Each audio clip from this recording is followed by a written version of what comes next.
Good afternoon, friends and comrades.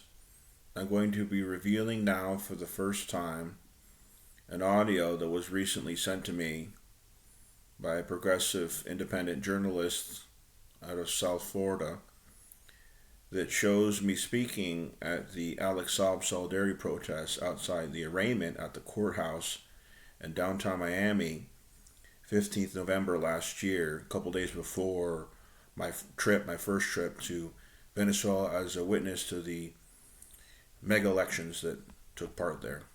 So give me a moment and I'll play it.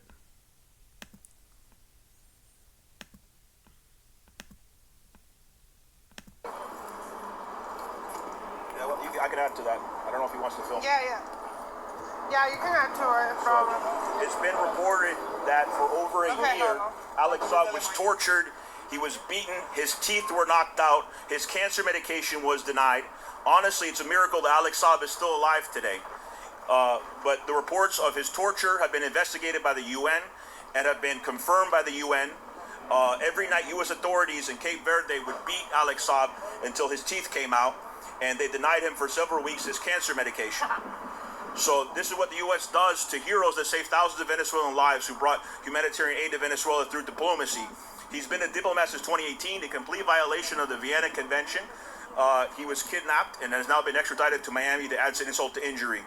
7 of his 8 charges were dropped because the U.S. has absolutely no evidence of money laundering or any other claim.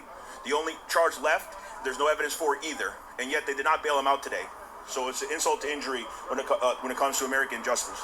Thank you, Al. Thank you. So there you have it.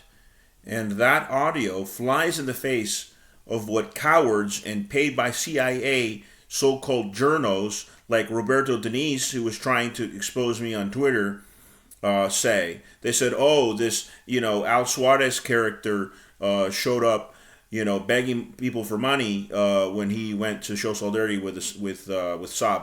I went and I mentioned at one point while I was there, if anybody can give me donations, because I'm a working class activist, revolutionary, and I was buying, mostly from my own money, supplies, vitamins, things that the Venezuelan people would need, because as part of my mission, not just as a witness of the mega elections there, but also a humanitarian mission. That was part of it. And then another so-called journalist, I believe he's a Venezuelan exile in Switzerland, was revealed to me the other day, named Cesar Moya. I just exposed him on my radio show in Spanish. He's trying to say that I'm paid by Maduro. So this is the contradictions, right?